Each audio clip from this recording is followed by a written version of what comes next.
3. And remember this, because the first service I got lost, okay? And so if I get lost and you don't help me get back on track, it's your fault, okay? All right, it's your fault. So where am I going? Deuteronomy's where? Okay, so we're going to go to Deuteronomy chapter 3, and we're going to read verses 27. No. Is that right? 23 through 28, okay? So what are we reading? 3, so Deuteronomy chapter 3, verse 27 to 28, and then this is the one that keeps messing me up. It's Numbers chapter 27, verses 15 through 21, okay? All right, Numbers 27, verses 15 through 21. We'll start first at Deuteronomy chapter 3, verses 23 through 27. Last week we began this series called Glimpses. Glimpses are nothing more than sneak peek previews, trailers that God will give us just a partial view of what he has in store for our life. And if any of you all are like me, you know that throughout your life you've seen a glimpse of something that you could be like, a glimpse of something that you can pursue. You didn't know how it was going to happen, but God just seemed to give you a little glimpse. And then the matter of the fact was then how will we go about pursuing it, and how will we go about seeing it manifest in our life?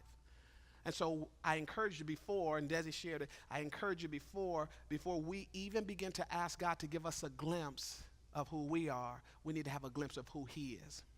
Because when we know who he is, we understand that he is a great God. Gadol is what we said last week in the Old Testament. He is strong. He's exceedingly powerful. Within his hands is power and might so that he can care, contend, and complete everything that he set before us. We know he's a faithful God, that he will allow you to see what he's going to do, because anything that's going to get done in your life, and if it's going to get done good, it's because he does it, not you. See, we can fool ourselves in thinking that because God allowed us to do a few things that now all of a sudden we can do everything. And that's, keep trying that and tell me how that ends up. So he has to show you that he's faithful. He has to show you that he's a faithful God. He's a consistent God. And even when you come to the end of yourself and you don't think he's going to do it to you, he might do it through you or for the next generation. Okay, that's how faithful he is, that he's not just going to stop with you. He's going to keep this thing going with your children and your children's children. See, what you start now, he's going to keep it going. Long after you're gone, if you continue to trust him, his faithfulness will meet you, your children, your children's children, and even generations after that. And so he's faithful. And then the last thing is he's opulent. God doesn't give you half price off. You don't get any deals with Jesus. He's only going to give you the best, premium, high price, high quality, because he's an opulent God. He's a luxurious God, and every good and perfect gift comes from heaven. Every good. Every perfect gift. What is pleasing and what is pleasant and what is good to the eyes, they come from God. And so that's why we have to start to see and understand this is who he is, because when we understand then who he is and how great he is, then you can ask him, God, what do you have in store for me? This is important, because now we get to move into this realm of now asking God, what do you have in store for me? God, give me a glimpse of what you have for me. Give me a glimpse of what you have for my family. Give me a glimpse of my future. Give me a glimpse for how I'm going to get out of this situation that I am. I just need a glimpse. I just need a glimpse. I just need a glimpse. And I want us to jump into this narrative because it tells us that glimpses are very unique. Glimpses are very, very peculiar. But glimpses are something we always have to look for.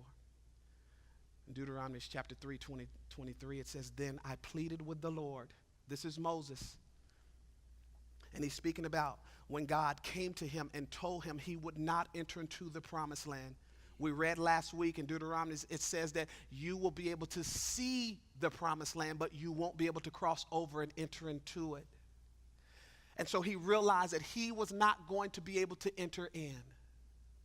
And it says, then I pleaded with the Lord at this time, saying, oh Lord, you've begun to show, you've begun to give me a glimpse. You begin to give your servant a glimpse of what? Of your greatness and of your mighty hand. And when I saw how great and how mighty your hand was, and I had to ask this question, for what God is there in heaven or on earth who can do anything like the works and the mighty deeds that you do? So now that I've had a glimpse, and now that I know that no one can compare to you, I have a prayer. Let me cross over and let me see the good land beyond the Jordan. Let me see those pleasant moments. Let me see what you have in store for me. Let me see what you're going to do for my children. Let me see it. I got to see it.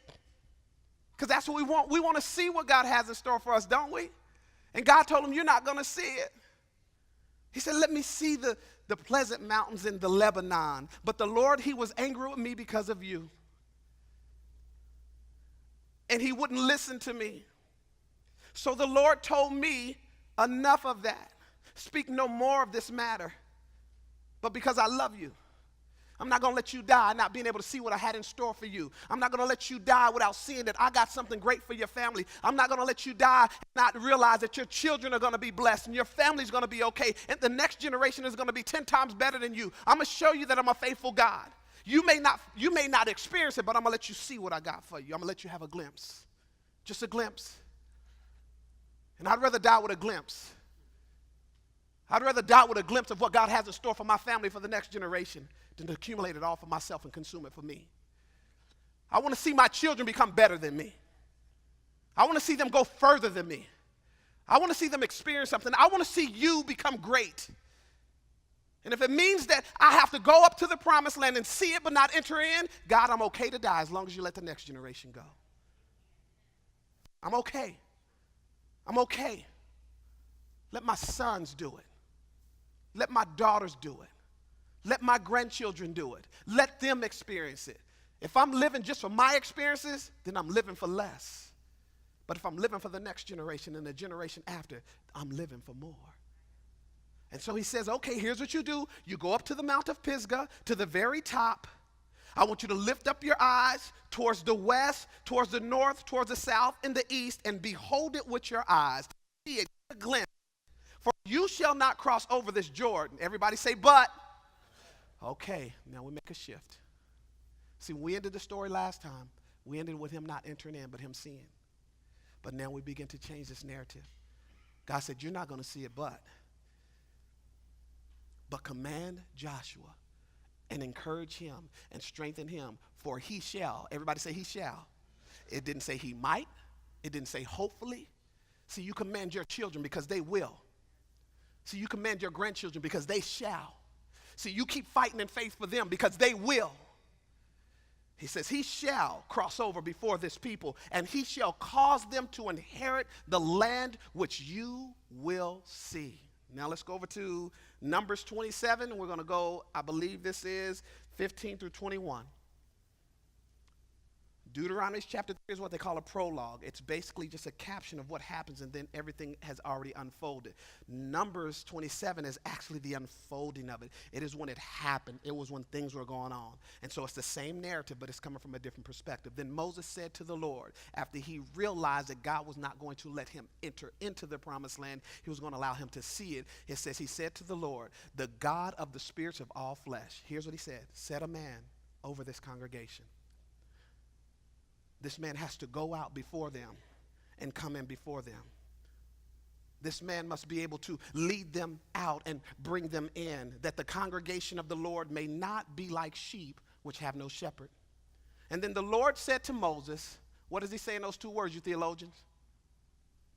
And the Lord said to Moses, what? Take Joshua.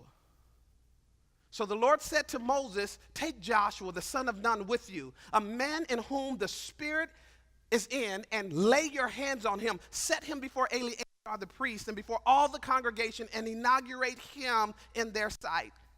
And you shall give him that all the congregation of the children of Israel may be obedient. He shall, hear this again, he shall stand before Eleazar the priest, who shall inquire before the Lord on his behalf by the judgments of Urim. And at his word they shall go out, and at his word they shall come in, and all the children of Israel with him, all the congregation. God bless us today as we study your word. I'm asking today, Jesus, that we would understand that the glimpse that we need may not be the one that we see. The glimpse that we need is the one that people see for us. It's in your name we pray. Amen. If you're like me, as I said, you pray, God, let me see you in my life. I need to see you show up. I want to see you, God. If you're really spiritual, I want to see your glory. Those big words. I heard the word, I still don't know what it means, Shekinah glory. It really sounds cool, you know what I'm saying? I'm like, God, show me your Shekinah glory.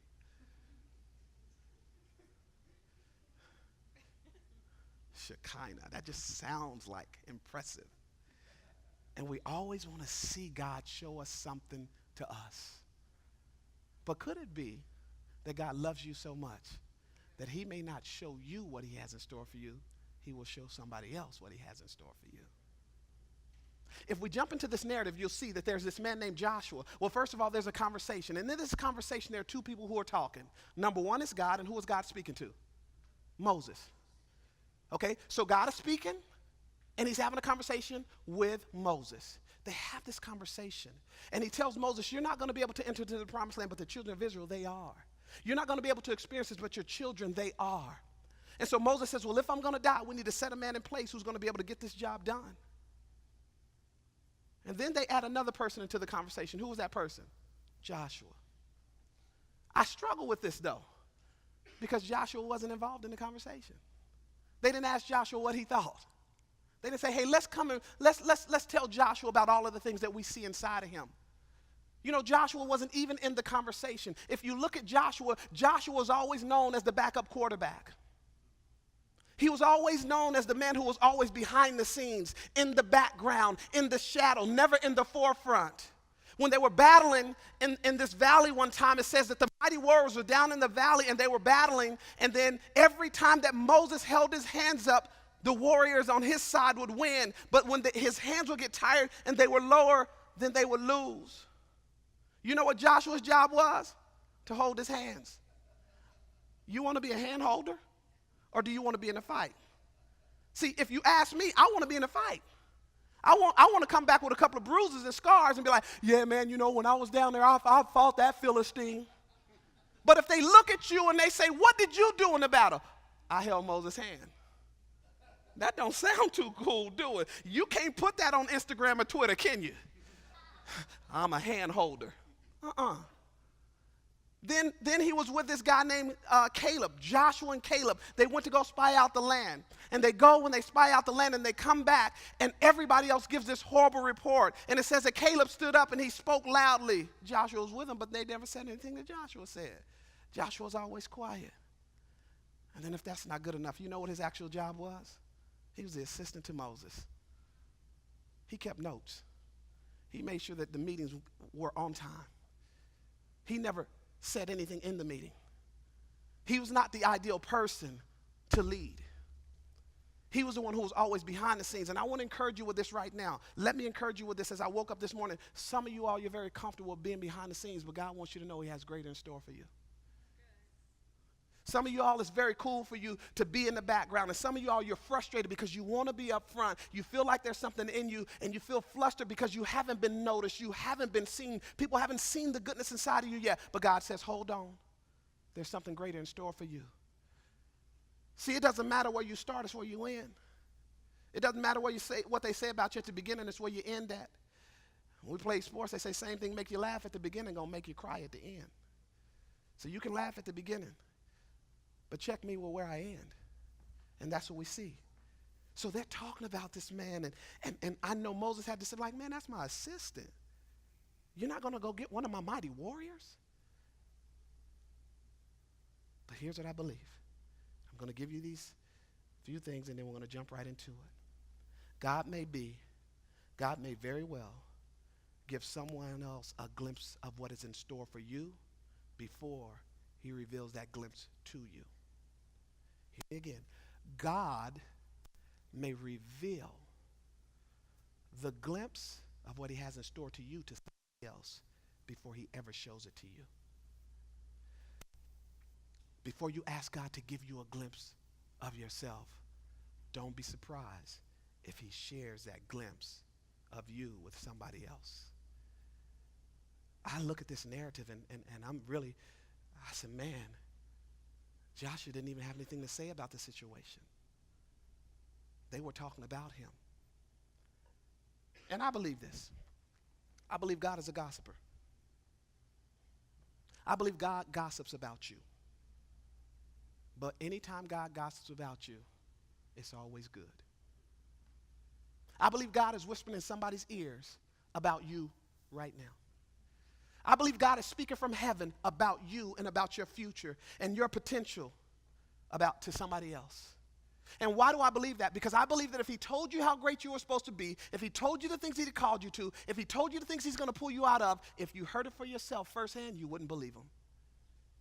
And because he loves you so much, he has to tell somebody else. He has to give somebody else a glimpse of how great you're going to be.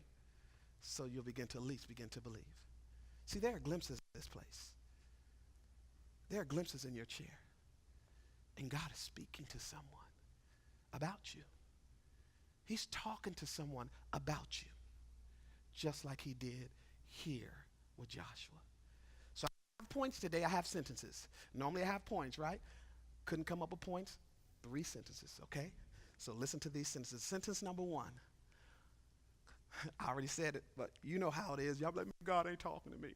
I don't see what, God, you have in store for my life. Life is tough. I don't see you. I don't know where you at. When are you going to show me your glory? Right?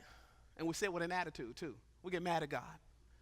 I need a glimpse of you, right? Let me encourage you with this. When God is not talking to you, don't fret. He's talking to somebody about you. Don't get upset when he's not talking to you. He's talking about you. And you need to look at somebody and say, yes, you. You. See, God is talking about you. See, he's speaking something about you. And here's how I know. Because in Numbers 27, it says, he said, take Joshua. Moses said, who's going to lead these people? Who's going to be the one to step into this thing? If I'm going to die, then what's going to happen? Who's going to take on this new role and this responsibility? Who's going to be my next leader? And you sitting there just like, you Joshua, man, somebody need to fix that. Right? And you know what God is saying? Take you. Take you. He said, take Joshua. You know what God says about you? Take you. He didn't say take the other person. He said, take you. You can lift up your head because you think I'm looking at you, so you're looking down at your knees. Ain't nothing down at your knees. Okay? He said, take you. Take Joshua. Take the dude who nobody thought would. Take that one who enjoyed being in the background. Take the one who's quiet and doesn't think they can do anything. Take the one who feels like they're overlooked. Take the one who's going through a little tough situation right now and thinks that their situation is bigger than what God has called them to. Take you. See, when he says take, you know I love this Hebrew. It says God. It means take. It means to grasp, to seize, to accept, receive, fetch him, bring him. Because some of us will stay where we're at until God brings somebody in your life who is going to take you out of what you're in to put you in what God has called you to be in. Do you have anybody in your life like that? Because I'm talking about relationships now. Do you have anybody who will take you out of what you're in because they know what you're supposed to be in? Do you have anybody who loves you enough who won't let you stay where you're at? See, that's why you need to make sure you have somebody who is close enough to you and is close enough to God to get a glimpse from him about you. Take them. And then we see over in Numbers, in Deuteronomy chapter 3, it says, now command him. He said, now listen, this is Joshua. Command him to be the one to lead, which means give him instruction. You teach him. You show him what is needed. Because anytime God calls you to lead, he is going to call you into something, but he is going to give you the instruction and the direction that you need. You may feel like you're ill-equipped. You may feel like you're ill-prepared, but all God says is if you are willing to accept the glimpse and be open to what I have for you, I'll provide everything that you need. Command him. Now, when God is not talking to you and he's talking about you, obviously he's saying something, right? I mean, I know what he's going to say about me. That's a handsome dude right there. If he suck his stomach in, he look a little buff, If he don't, he pregnant. But God loved me. You don't have to love me because I know he loved me, okay? That's my cheering section over there. I love that. Okay, it says, but see, when God is talking about you, here's what God is doing. Because remember I said he's gossiping. And whenever God begins to speak about you, God will encourage others to encourage you. God will encourage others to encourage you. Because he knows you don't think you can do it. He knows you don't think you can be it. He knows all of the things that you see in the mirror and that you've accepted those to be greater than the potential he has for you. He knows the things that you've been in that you say, man, that has wiped out my possibilities. He knows the mistakes that you've made and you said, now there's no longer a promise for me. And so when you get to that point, when God's bigness and greatness is inside of you and he sees a glimpse and he has to tell somebody, the reason why he's telling them is so that they can encourage you. You need to be encouraged. Here's what he said. He said, now here's what I want you to do. I want you to lay your hands on him. When you lay hands on people in the Bible, it means healing, it means blessing, and it means ordaining. And so what he's saying is that when you lay your hands on him, the person who lays their hands on you is the person with the greater authority. And it's not just that he's laying his hands on you. He is literally saying, whatever authority I have, I give to you. When you're down and you're weak and you're messed up, whoever is there with you is probably the person you need to walk with. Because a lot of people don't want to walk with you when you're weak. They don't want to be with you when you're down. But God said this in his weakest moment. Lay your hands on him. Lay your hands on him. Listen to what he says as well. In Numbers 27:19, set a man, which means put him in the right place he's supposed to be. Some of you all are just out of place. You're solid. You're good. But you're just in the wrong place. Maybe it's the wrong season in your life, you think. Maybe there's something going on, turmoil or storms. You're just in the wrong place. And what God has to do is he has to set you in the right place. And you won't go find the right place when you're in the wrong place. A lot of us, when we're in the wrong place, we find ourselves paralyzed and stuck and we won't move. So we need somebody to set us in the right place. And he goes on and he says, inaugurate him. Let everybody know, let the congregation and let the priest know that they may not think he's a leader, but I called him a leader. And there are times when people have to validate you and they have to speak for you and let others know, I know what this man is. I know what this woman is. I know what this family is about. When people come to me and they tell me something negative about somebody and I know who they really are, I say, listen, you can't talk to me about them like that. You want to know why? I know who they are. I know who they are. I know who they are. Did they have a bad day? Yes, but I know who they are. Because there's something in them that I've seen. And I validate for him. I validate for them. Now, if they're crazy, I'll fix that. I'll fix that. But I know who they are.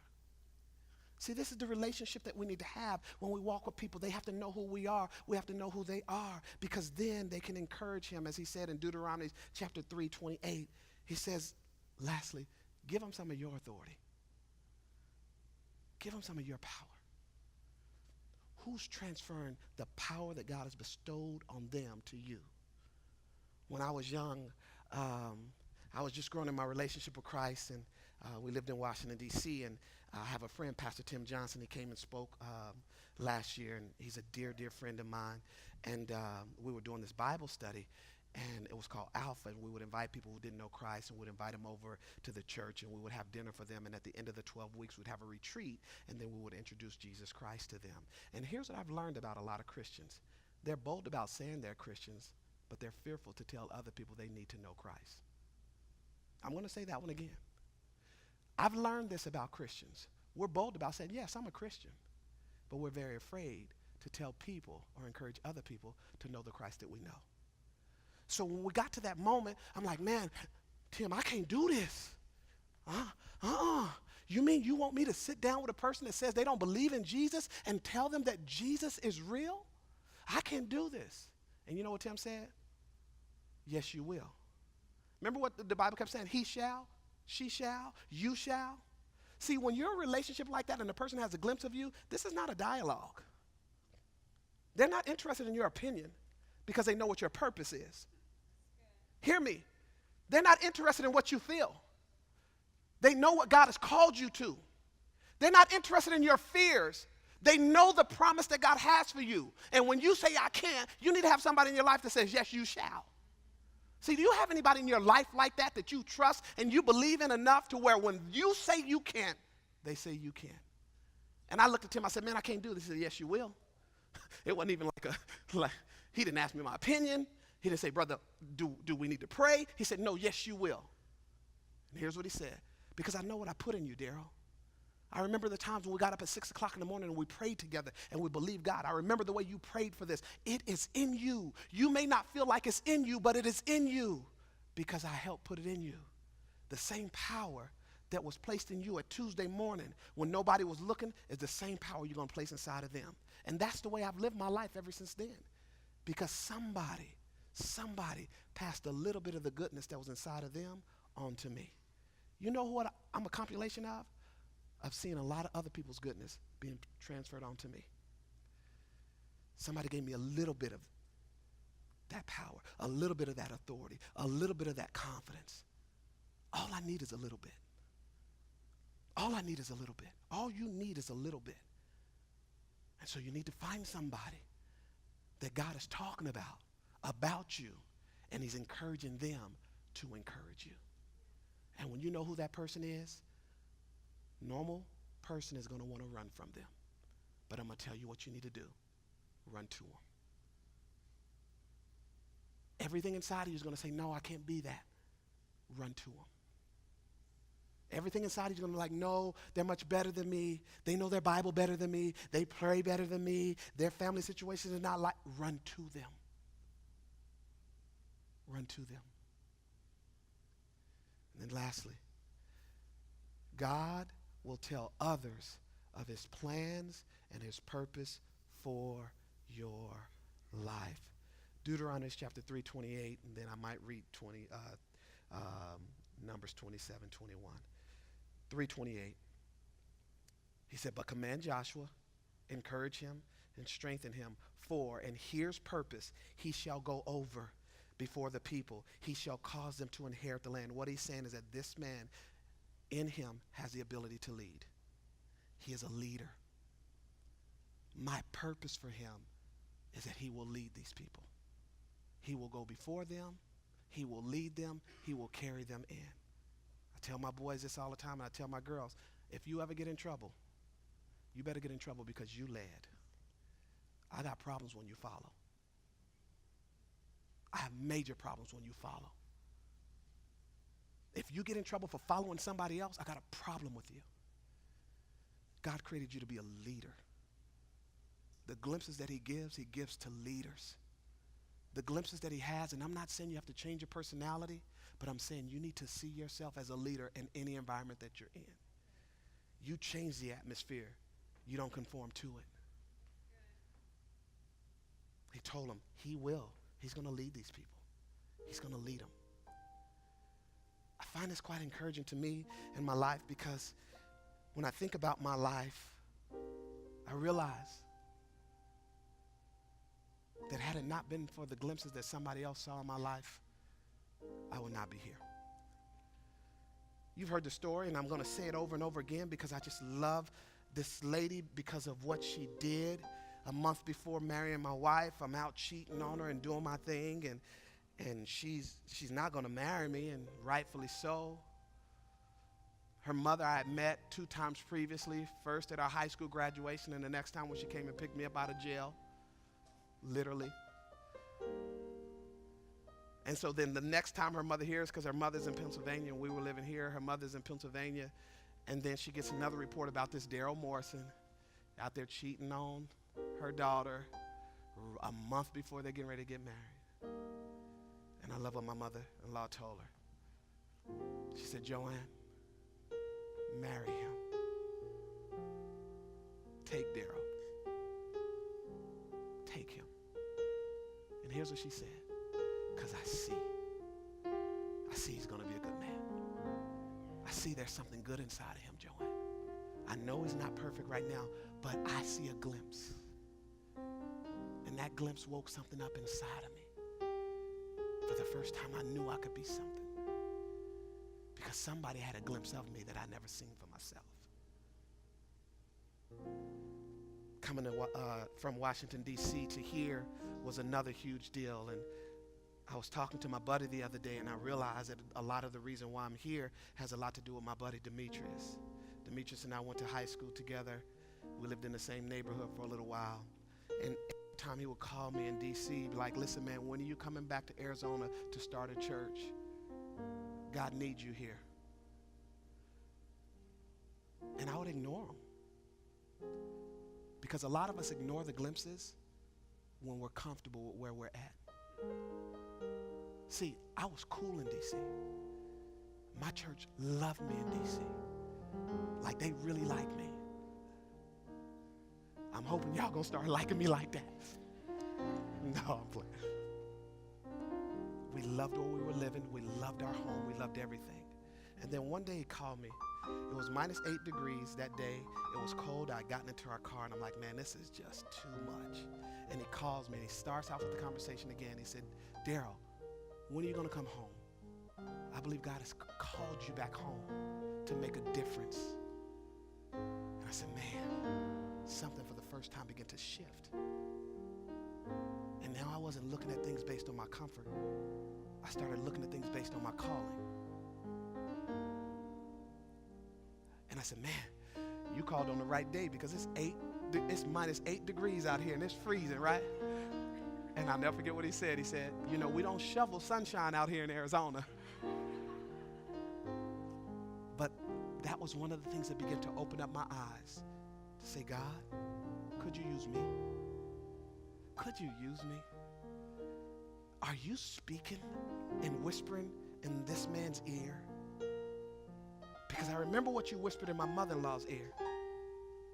And I can't believe where I'm at now. Could this be you? And then a whirlwind of things happened. And as God began to speak to me, he began to speak to a bunch of crazy people in here who moved from Washington, D.C. with us. Because when you get a glimpse, the glimpse is never only about you. When God gives you a glimpse is bigger than you. If you're asking God to give you a glimpse of only you, you have a shallow and a small view of God. But when you ask God to let you see all that he has in store for you, generations will be changed. Nations will be changed. Families will be changed. Bondage will be broken, as we said, because he's given us a glimpse. And I believe, as I told you earlier today, that you have to close your eyes and you need to begin to ask God to give you a glimpse. I'm going to ask you to do this as well. Ask him to show you the person he's given a glimpse on behalf of you. There are people who have a glimpse of you. There are people who have a glimpse of you. You look, you say, man, you're here, little chubby dude sitting up there with these tight jeans on, and he comes to me and he looks at me and he says, you're going to be something special. And you get tired of him saying it. He comes to you, and in the moments when you don't think that anybody believes in you anymore, he says, bro, you are just getting started. He comes to you, and when you feel like you've given your best, he looks at you and says, whether you're old or not, man, you better dust yourself off and get back in the game. He comes to you and he looks at you and says, you don't believe it yet, but what God has in store for you is bigger than what you can see. You better start seeing. He comes to you and he says, if you go deeper with him, he's going to bear more fruit in your life. He comes to you and he says, begin to open up your eyes and see that there's greater in store for you. He comes to you and he keeps messing with you. Could it be that God has given him a glimpse of what God has in store for you? Tar, the things God has in store for you, he's going to literally, it's like a puzzle. You've had the pieces to the puzzle, and you're almost done with the puzzle.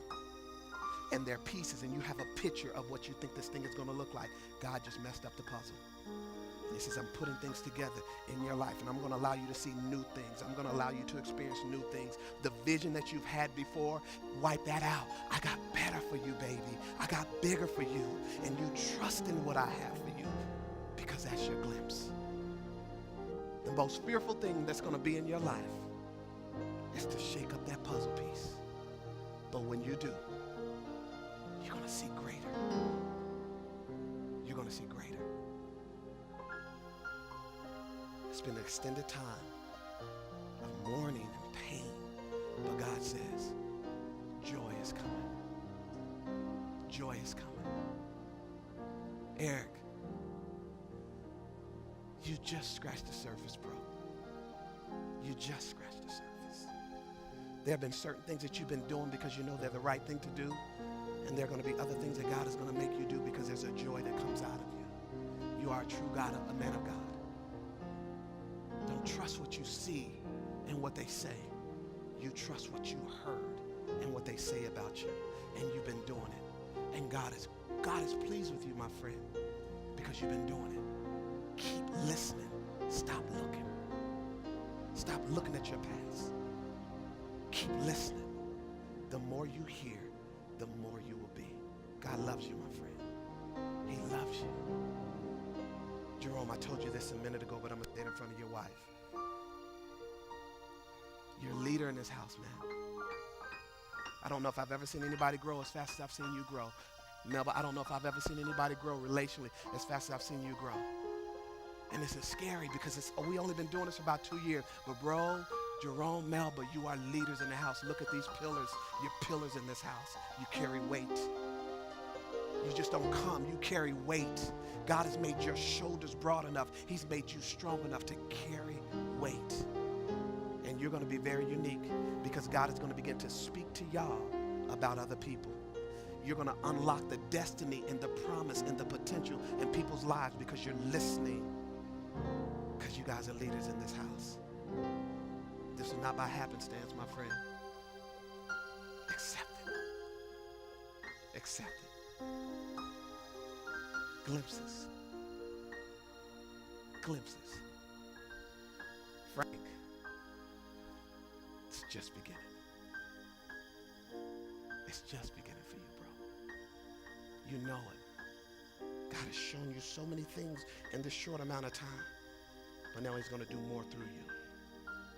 He's showing you he's faithful. He's showing you he has your back. He's showing you you're the leader. He's showing you that everything that you used to do over there, you can do here. But now he's saying, I'm getting ready to call you into it. I'm getting ready to call you in. You can't touch and see. God says, dive in. You're going to change the complexion of our young people in this church. You are. You're going to have a team with you. You're going to work with people. You're going to grow, but you are.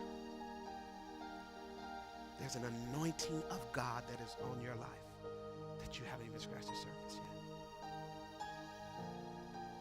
Glimpses. Glimpses for each and every one of your life. Iris, there's no question. When we met at Holdeman Elementary, when my wife first spoke to you, there was no question that we would have a relationship. And I know it's been tough for you as you're trying to navigate through things and, Spanish and all of those things. But God says this, I'm going to use you, lady. I'm going to use you and your family. You're going to find more purpose and passion. God says, don't just look and say, what does this place have for me? God says, look, and what do I have for this place? God's going to use you. Just continue to allow him to let you grow. Just grow. And lastly, for my man, Kevin, and my girl, Blake, God will clarify. But I know this. I know he brought us back because of y'all. I know that there's something God has called us to do. And I'm so looking forward to it. I'm so looking forward to it. I always mess with you and say, man, you should be up here and you should be making announcements and stuff. And every time I say that, you sit further and further to the back. But I thank you for continuing to come. And your faithfulness and your consistency is going to change even the things that you find as struggles. Be faithful. Be fearless. Step into a new level. Both of y'all. You have so much to give. People adore you. They respect you. I honestly believe that you guys truly are like that Joshua. You don't say much. But I believe God is saying, take them. Take them. Glimpses.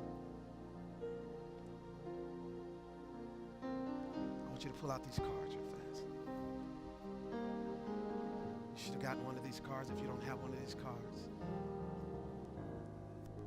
When I would hear things and people would say stuff about me that some I could resonate with and some I could understand, but others it caused me to be fearful and I didn't know what to do. Or some would look at me and they would say, Daryl, you know what, listen, you messed up, but bro, God is going to make you great. You're a dummy, but he's going to make you better.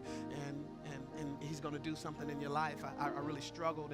And I know when I say these things, there's a little bit of reticence and there's uncertainty because you go back and you look at yourself and you think, man, I'm still that same person. But here's what I want you to do. I want you to hold on to these things. I want you to start jotting these things down. I didn't write this down on here, but the first thing you need to do is identify who your Moses is.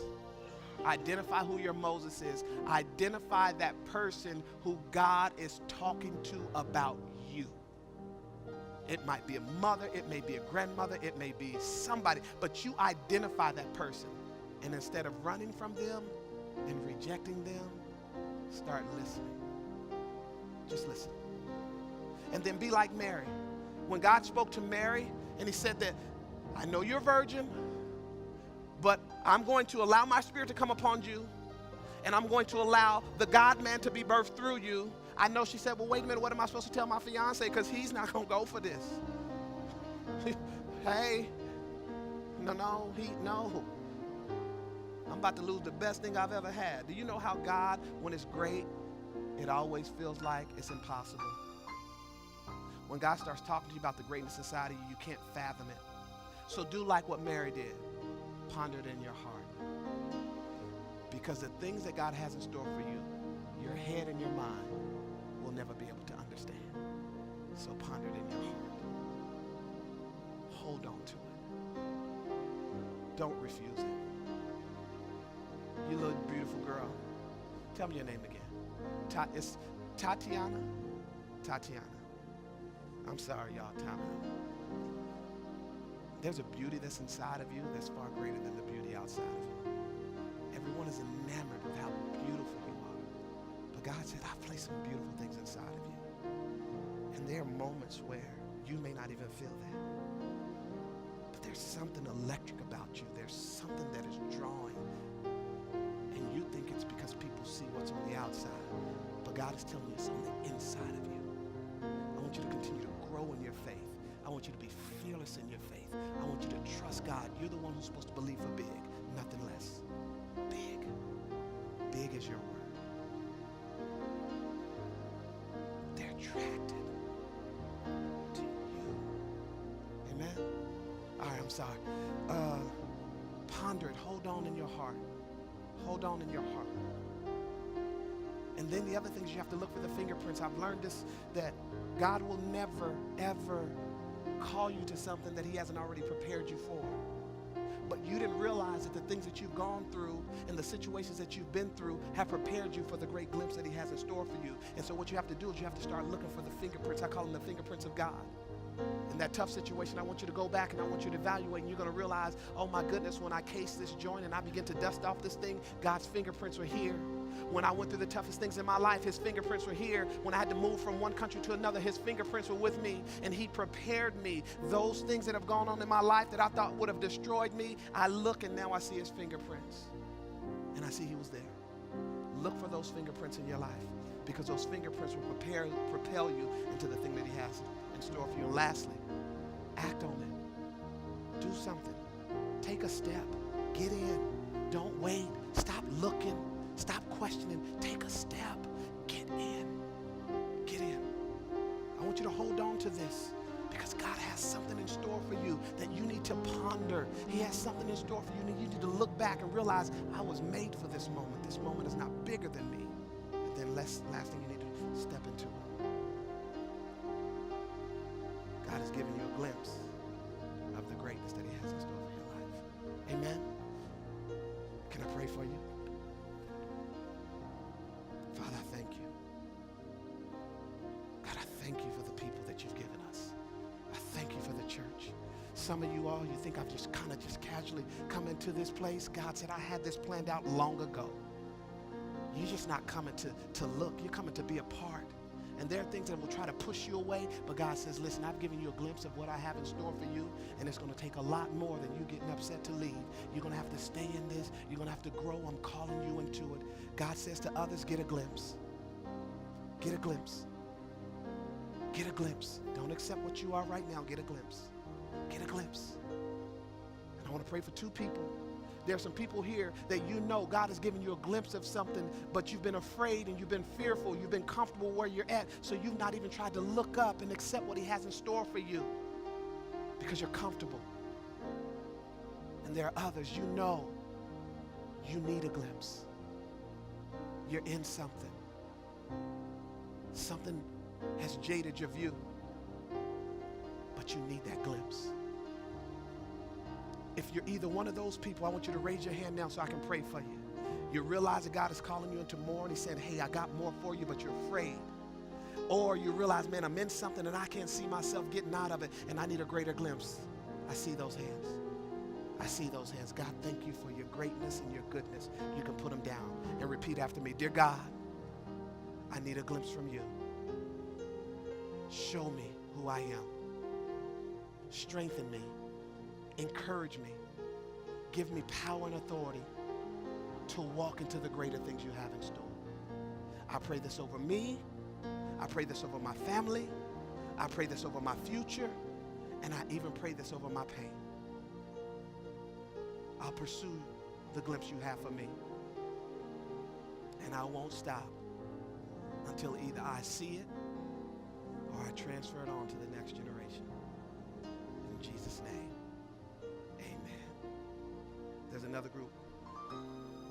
If there's anybody here who's never begun a relationship with Jesus Christ, and you recognize that you've been living your life on your own, and you say today, I want to choose publicly to declare my allegiance to Jesus Christ. I wonder, I do my own thing, but I've never really surrendered my life to him.